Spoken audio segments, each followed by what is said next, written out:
글로벌 비트 시간입니다. 이제 뉴욕 증시 8월 거래를 모두 마쳤습니다.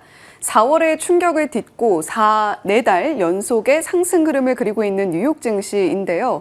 이런 가운데에서 9월은 전통적으로 약세를 보이는 달이다라는 것에 대한 우려감이 조금은 커지고 있습니다. 하지만 일부 강세론자들의 경우에는 시장이 상승할 수 있는 모멘텀만 가지고 있다면 약세장의 흐름을 뚫고 앞으로 좀 장기적인 시선에서는 상승세를 계속해서 탈 수 있을 것이다 라는 전망도 제기하고 있는데요. 다만 아쉬운 점은 AI 랠리가 다소 또 한 번의 의구심을 겪으면서 점차적으로 어디서 모멘텀을 찾아야 될까 고민하는 시선들이 늘어나고 있다는 점입니다. 시장을 바라보는 9월의 시선들 저희와 함께 하나하나 체크해 보시죠. 지난 10년 역사를 돌이켜봤을 때 9월에는 S&P 500 지수가 평균 1% 이상의 낙폭을 기록했습니다. 그러니까 1년 중 가장 부진한 달인데 이 9월의 시작을 앞두고 고민이 많으실 것 같습니다. 일단 금요일 시장 정리하면서 한 달간의 전략도 저희와 함께 세워보시죠. 이날 3대 지수 일제히 약세로 거래를 끝마쳤습니다. 잘 나가던 미국 증시에 중국 기술 개발 뉴스가 발목을 잡았습니다. 특히 기술주 중심의 매도세가 나타나면서 나스닥 지수가 1.2%가량의 낙폭을 기록했습니다. 21,450포인트대에서 거래를 마쳤고요. S&P 500 지수 역시 0.6%대의 낙폭이었습니다. 다만 월간 기준으로 봤을 때에는 이날이 8월의 마지막 거래일이었기 때문에 넉 달 연속 상승 흐름을 이어가고 있는 미국 증시가 되겠습니다. 이날 시장에 악재로 작용했던 것은 바로 이 소식이죠. 중국의 알리바바가 차세대 AI 칩을 자체적으로 제작해서 생산 테스트 중에 있다라는 소식입니다. 기존에는 AI 칩 제작을 TSMC에 맡기고는 했는데 이제는 자체 생산 라인을 중국 안에서 구축을 하고 있다라는 거고요. 그뿐만 아니라 다른 중국의 기술 기업들도 엔비디아의 H20 대체품 제작에 들어가고 있다라는 겁니다. 미국산 칩 수요가 감소하지 않겠냐라는 불안감이 확산하면서 엔비디아를 필두로 주요 반도체 기술 기업들이 일제히 급락세를 나타냈습니다. 그런 한편 이날 발표됐던 7월 PCE 지수 전월 대비 0.2%, 전년 대비 2.6% 증가로 예상에 부합하는 수준으로 발표됐습니다. 물론 근원 PCE를 기준으로 봤을 때에는 5개월 내 최대폭 증가를 보이기는 했습니다만 그래도 전반적으로는 예상에 부합했던 만큼 시장으로의 영향은 제한이 됐고요. 다만 이렇게 예상에 들어맞는 수준으로 나오다 보니까 9월 금리 인하 가능성은 높아졌다라는 평가들도 전해지고 있습니다. 관련해서 이날 크리스토퍼 월러 연준 이사의 발언이 전해지기도 했는데요. 영상으로 함께 만나보시죠. I believe that monetary policy should look through the tariff effects on inflation. I've been saying this for a year. With underlying inflation close to 2%, market-based measures of longer-term inflation expectations firmly anchored, and the chances of an undesirable weakening in the labor market have increased, proper risk management means the FOMC should be cutting the policy rate right now. I felt this way in July, and all the evidence since then has led me to feel more strongly about it today. Based on what I know today, I would support a 25 basis point cut at the committee's meeting on September 16th and 17th. While there are signs of a weakening labor market, I worry that conditions could deteriorate further and quite rapidly. And I think it is important that the FOMC not wait until such a deterioration is underway and risk falling behind the curve in setting appropriate monetary policy. 월러 이사의 경우에는 친 트럼프 성향의 인사이고요. 앞서서는 50bp 빅컷 단행에 대한 주장을 펼치기도 했던 인물입니다. 지금 보셨던 영상에서도 노동시장의 둔화를 굉장히 강력하게 주장을 하고 있죠. 따라서 이번 주에 만약에 고용 데이터가 또 부진하게 나온다면 9월 FOMC에서 빅 기껏 주장을 강하게 피력할 만한 후보라는 점도 참고를 해보시면 좋겠습니다. 자, 그런 가운데 이 미국 연방항소법원이 트럼프 관세가 불법이라는 판결을 내렸습니다. 지난 5월 국제무역법원의 판결을 재확인한 거고요. 그런데 그때 당시에는 시장이 관세 뉴스에 워낙 민감하게 움직였던 시점이라서 이 소식이 들려왔을 때 증시가 상승을 했었습니다. 그런데 지금은 시장의 관심이 관세에서 어느 정도 멀어졌기 때문에 시장을 끌어올리기에는 부족했고요. 이 트럼프 대통령은 상고하겠다라는 의사를 밝혔기 때문에 결국에는 긴 법정 공방으로 넘어가게 될 확률이 있습니다. 실제 최종 판결은 아무리 빨라야 내년 상반기쯤에 전해질 것이기 때문에 이것이 시장의 재료로서 가지는 영향은 제한될 것으로 보여집니다. 히트맵을 열어서 섹터와 종목별 분위기 확인해 보시죠. 보시면 이날 이쪽 반도체주들의 약세가 두드러지는 하루였습니다. 알리바바 뉴스에 엔비디아와 TSMC의 주가가 나란히 3%대 밀려났고요. 브로드컴 역시도 3.65%의 낙폭을 기록했습니다. 그뿐만 아니라 마벨테크와 델테크놀로지스가 실적 발표 후에 각각 18%대 그리고 8%대 급락을 했거든요. 이 부분 역시도 AI 진영 전반에 대한 센티먼트를 약화시키는 데 일조를 했습니다. 둘 다 가이던스가 부진하거나 하향 조정한 여파로 부진했고요. 그러자 슈퍼마이크로 컴퓨터가 5%대 빠지는 등 여타 AI 서버 관련주들의 약세도 함께 진행이 됐습니다. 이렇게 전반적으로 AI주들이 압박을 받자 원자력 그리고 전력망 관련주들로까지도 투심이 급냉이 되면서 콘스텔레이션 에너지가 3%대 그 밖에 SMR 관련주들도 일제히 약세로 진행이 됐습니다.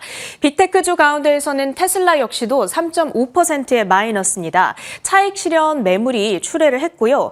특히 이날 중국의 비아디가 실적을 내놨는데 순이익이 전년 대비 30%가량 감소한 것으로 나타났습니다.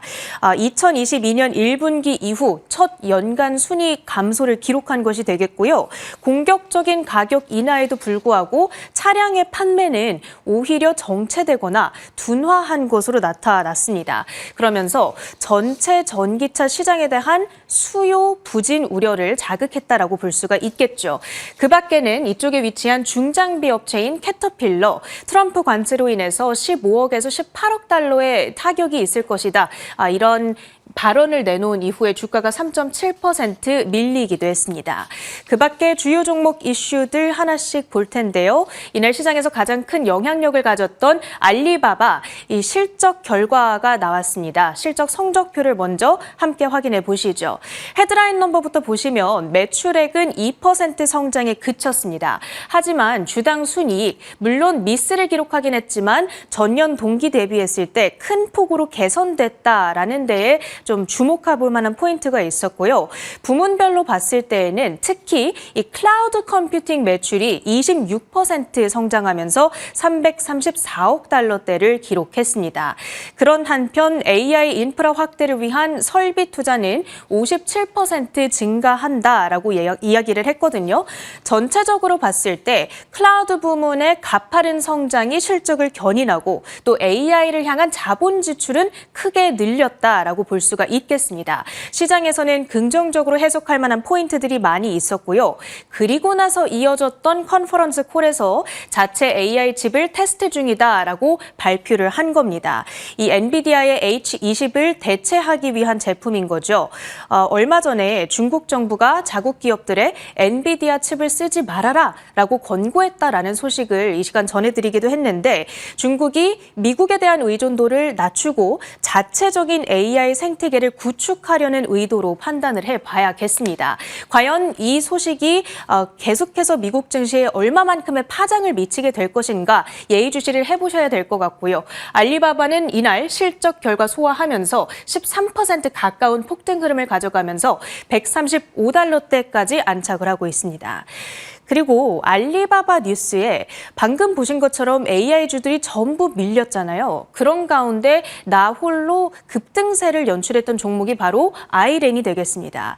비트코인 채굴 그리고 AI 인프라 기업이라고 보시면 되겠는데 일단 실적 결과가 아주 좋았습니다. 성적표를 열어보시면 4분기 매출액 1억 9천만 달러 발표를 했습니다. 그리고 EPS는 21센트로 나오면서 시장이 예상했던 13센트를 훨씬 큰 폭으로 능가하는 수준으로 발표가 됐습니다. 지금 아이렌의 경우에는 아직까지는 전체 매출액의 96%가 암호화폐 채굴 사업에서 발생을 하고 있습니다. 그런데 AI 클라우드 사업의 성장세 주목해볼 만하다라는 평가가 전해지고 있고요. 전날 엔비디아로부터 우선 파트너 지위를 확보했다라고 발표한 점이 특히 이날의 주가 상승을 견인했다고 볼 수가 있겠습니다. AI 사업을 본격화할 거다라는 기대감을 키우면서 주가는 이날장 15% 가까운 폭등권에서 거래를 마쳤고요. 사실 장 초반의 시세는 더욱더 강력했습니다. 장중 28%까지 상승폭을 키우면서 52주 신고가를 기록, 시가총액의 경우에는 비트코인 기존 1위 기업인 마라홀딩스를 뛰어넘는 움직임을 보여주기도 했습니다. 그 밖에 이슈와 실적에 따라 움직였던 특징주들 조금 더 보시죠. 비트코인 관련주들은 이날장 일제히 약세 흐름을 나타냈습니다. 비트코인 가격 자체가 빠졌기 때문이었는데 한 고래 투자자가 약 2억 7천만 달러 규모의 비트코인, 수량으로 따지면 한 2만 4천여 개 정도의 비트코인을 대규모 매도한 것으로 나타났습니다. 그러면서 한순간에 비트코인 가격이 4천 달러나 급락을 했고요.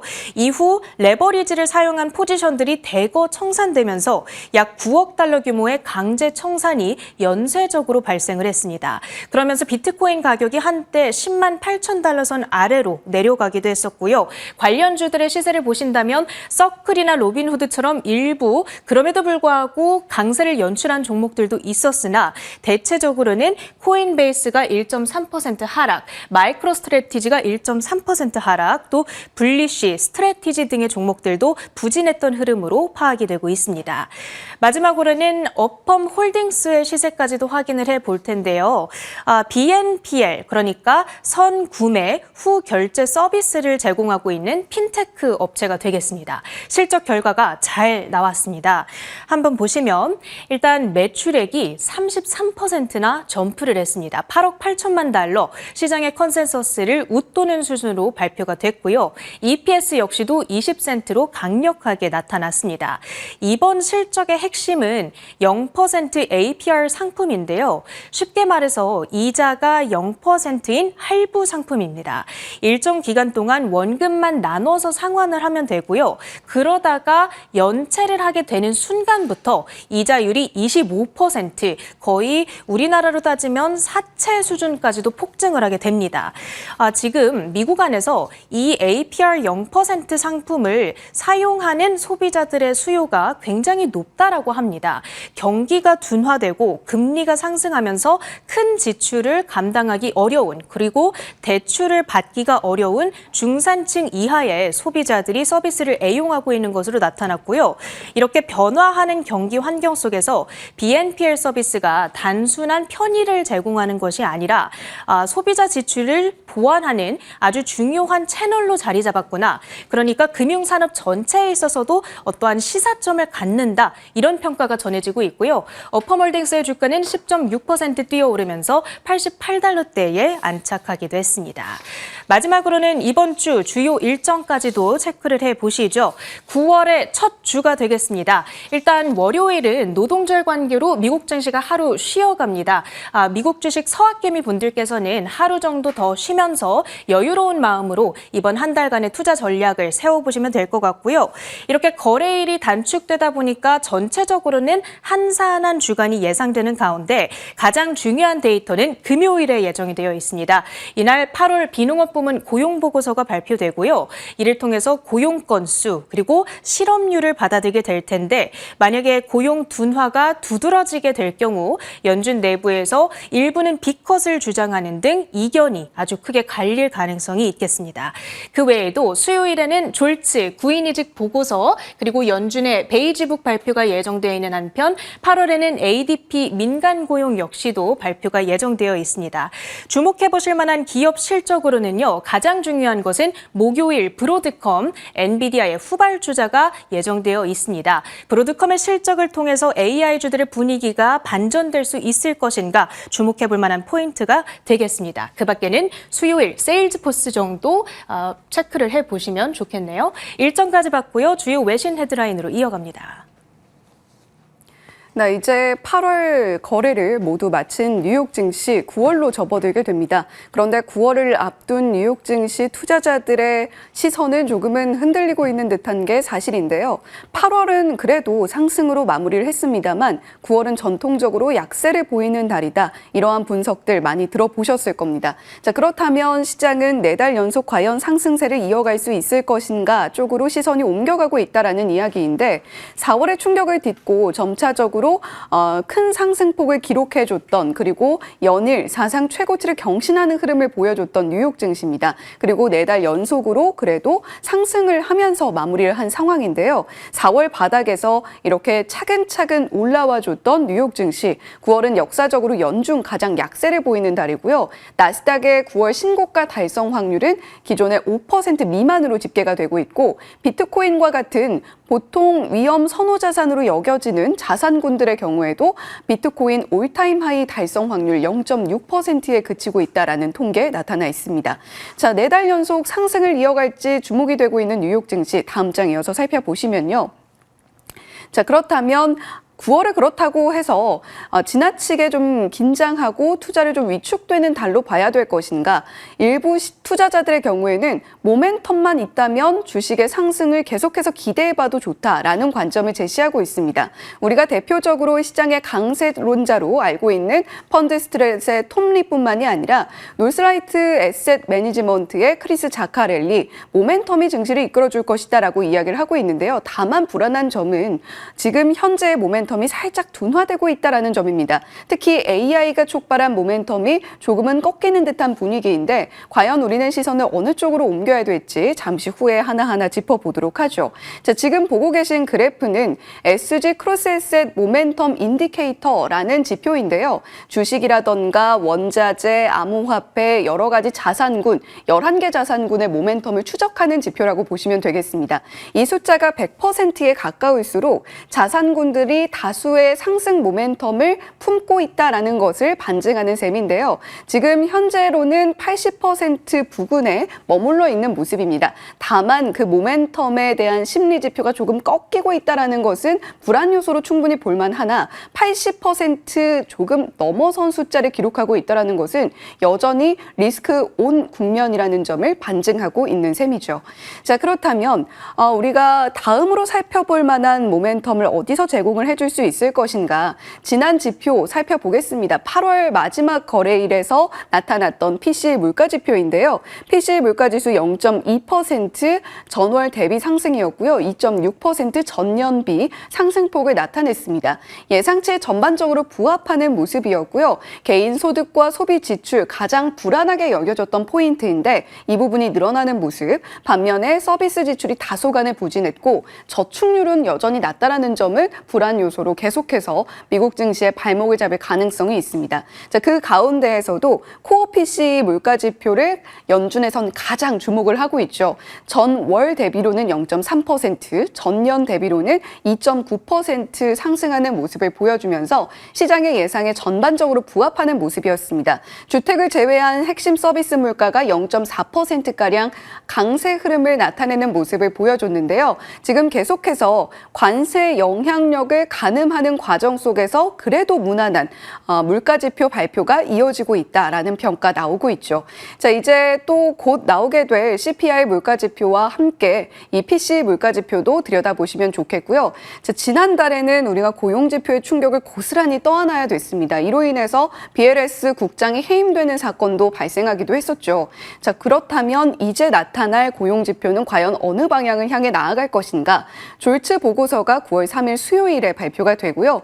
9월 1일 미국 시장이 휴장을 하기 때문에 하나씩 조금 지표 일정이 밀릴 수 있다는 점 참고해 보셔야 되겠습니다. ADP 비농업 고용 지표는 그나마 좀 BLS 지표라던가 국가에서 발표하는 지표들이 흔들리는 와중에도 전반적으로 미국의 고용 시장을 잘 드러냈다라는 평가를 최근 들어서 받고 있는데요. 우리 시간으로 9월 4일 목요일 9시 15분에 지표가 나오게 됩니다. 자, BLS 보고서 이번에 굉장히 좀 중요할 텐데요. 9월 5일 금요일 발표되고요. 역시 저녁 9시 반에 발표가 되죠. 자, 9월 FOMC에 베팅하고 있는 확률도 들여다보겠습니다. 지금 현재 25bp 이하에 베팅하는 확률 86.4%로 나타나고 있는데요. 전일 대비 조금씩 늘어나고 있는 모습을 나타내고 있죠. 자, 이런 가운데에서 9월 FOMC 이전에 트럼프 행정부의 연준 이사회 장악력이 조금 더 높아질 것이다라는 분석들 나오고 있으니까 함께 참고해 보시면 좋을 것 같습니다.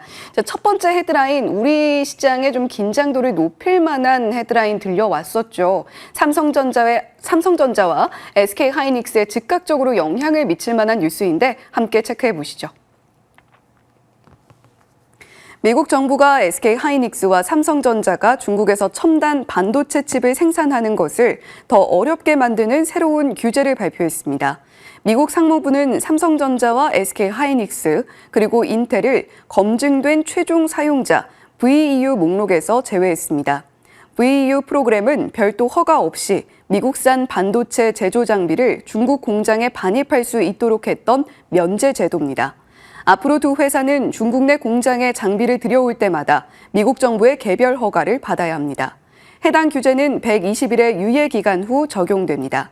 기존 공장 운영을 위한 장비는 허가가 날 수 있지만 공장 확장이나 기술 업그레이드는 허가가 불가능해집니다. 네, 이렇게 삼성과 SK하이닉스의 장비 반입이 제한된다라는 소식은 두 기업에 크게 영향을 미칠 수 있는 요소가 되겠는데요. 신뢰할 수 있는 최종 사용자, 이 VEU 지위를 철회한다라는 소식입니다. 미국 상무부 산업안보국이 발표한 내용이고요. 삼성전자, SK하이닉스뿐만이 아니라 중국의 장비를 납품하는 모든 기업들에 해당이 되는 이슈이겠죠. 미국 상무부가 사전 승인 기업에 지정됐던 품목을 중국 내 생산시설에 수출해도 된다는 포괄적 허가가 이 VEU였습니다. 그러니까 삼성전자, SK하이닉스 같은 기업들은 우리가 그래도 승인한 기업들이니까 중국의 장비를 납품을 할 때 일일이 개별 허가를 받지 않아도 된다라는 내용이었는데요. 이 부분이 철회가 됐다라고 보시면 되겠고요.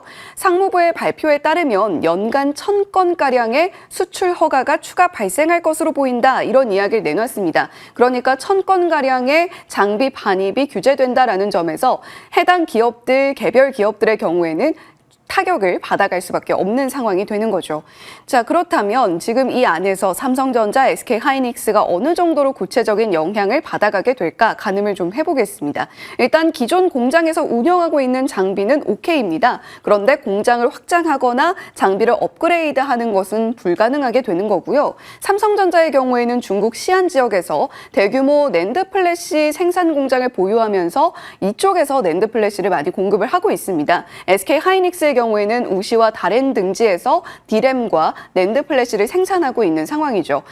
지금 삼성전자와 SK하이닉스뿐만이 아니라 KLA, 램리서치, 어플라이드 머티리얼즈와 같은 장비 기업들이 전방위적으로 영향을 받아가게 될 전망이고요. 미국 장비업체 역시 마저도 대중 수출을 감소하게 되는다라는 영향권 안에서 함께 주가 하락이 나타나는 모습이었습니다. 반면에 중국 현지 반도체 장비업체들 수혜가 전망되고 있는 상황이고요. 국내 투자자분들께서는 최근에 이 중국에 납품하고 있는 기업들 소부장단의 종목들이 주가 상승 만들어내고 있거든요. 지금 삼성전자와 SK하이닉스의 경우에는 타격이 불가피한 상황이긴 합니다만 관련한 기업들 영향 받아가는가 함께 체크해 보셔야 되겠습니다. 앞서서 체리냉커가 전해주었습니다만 알리바바가 자체 칩 개발에 나섰다라는 소식도 함께 영향을 주고 있죠. 매출은 전년 동기 대비 2% 성장하는 실적 발표를 내놨는데 전반적으로 순이익이 늘었습니다. 그중에서도 특히 클라우드 부문이 26% 성장세를 보였다라는 것은 알리바바를 필두로 해서 중국 내 AI 굴기를 다지기 위한 중국 내의 노력이 굉장히 가속화되고 있다라는 이야기인 셈이죠. 지금 트럼프 행정부가 이런 식으로 계속해서 수출 규제를 가하고 있는 것은 중국 기업들의 AI 굴기를 좀 꺾겠다라는 의미인데 오히려 중국 기업들의 성장에 도움이 되고 있는 것이 아니냐 이러한 이야기들도 나오고 있습니다. 엔비디아 수출 제한으로 인해서 AI 칩 공백을 메우기 위한 자체 칩 개발 테스트 단계 돌입했다라는 뉴스 내용에 따라서 알리바바와 중국 관련 AI 기업들의 주가가 오름세를 나타냈으니까요. 이러한 흐름도 함께 반드시 체크를 해보셔야 되겠습니다. 자, 다음 장 이어서 보시면 지금 계속해서 미국 기업들뿐만이 아니라 전반적인 민간 시장의 개입도를 높이고 있는 트럼프 행정부입니다. 그런데 그 흐름이 다음은 원전으로 향할 수 있다라는 분석이 나오고 있는데요. 미국 에너지부가 원자력 연료 컨소시엄을 설립을 했고 미국 내에 있는 농축 우라늄 공급망 구축을 목표로 하고 있다라는 소식 들어보셨을 겁니다. 그 영향권 안에서 MP 머티리얼즈가 히토류 쪽에서 선두주자로 미국 행정부의 선택을 받았다면 그 다음 기업들로 원전의 손을 뻗칠 시에 수혜를 받을 기업 두 기업이 언급이 되고 있습니다. 대표적으로 센트러스 에너지, 지금 미국 에너지부의 계약하에 농축 우라늄을 생산하고 있는 유일한 미국 기업이라는 점이 부각받고 있고요. BWX 테크놀로지스의 경우에는 원자력과 방산을 함께 영위하는 기업으로서 올해 45% 주가 상승을 만들어냈다라는 점에서 유력한 후보군으로 거론되고 있다는 점 참고해 보셔야 되겠습니다. 자, 두 번째 헤드라인 이어가 보겠는데요. 앞서서 체린앵커가 업폼 홀딩스의 주가가 크게 올랐다라는 부분 짚어주었습니다. 실적 발표의 영향이었는데요. 실적 발표 후에 무려 21% 급등세를 시현했죠. 업폼 홀딩스의 올 한 해 주가 흐름을 들여다보겠습니다. 45% 주가 상승을 만들어냈고요. 10.58% 클로즈 종가 기준으로 10.58% 주가 상승을 만들어냈습니다. 장중 한때 21% 넘게 오르기도 했었고요. 지금 업홈 홀딩스의 실적이 잘 나온 것은 바로 BNPL 부분 때문입니다. Buy Now, Pay Later라고 이야기를 하고 있는 부분이죠. 미국인들의 신용 점수에 앞으로 반영이 되게 될 텐데 지금 미국의 GDP의 70%가량은 소비가 지탱을 해주고 있습니다. 이런 가운데에서 BNPL 대출이 굉장히 크게 흥행을 끌었다라는 점이 업홈 홀딩스의 주가 상승으로 그리고 실적 발표에 호실적으로 이어진 상황이고요. 업홈뿐만이 아니라 지금 BNPL 쪽을 함께 영위하고 있는 기업 가운데 블록이라는 기업이 있습니다. 블록 역시 S&P 500의 리밸런싱 과정에서 모두의 예상을 깨고 리밸런싱 안에 포함이 됐던 종목으로서 한때 주목을 받기도 했었죠. BNPL 관련해서 영위를 하고 있는 기업들의 경우에는 업홈과 블록뿐만이 아니라 다양한 기업들, 지금 현재 전통적인 금융시장의 판도가 바뀌고 있다는 흐름을 체크를 해보셔야 되겠습니다. 글로벌 비트 전해드렸습니다.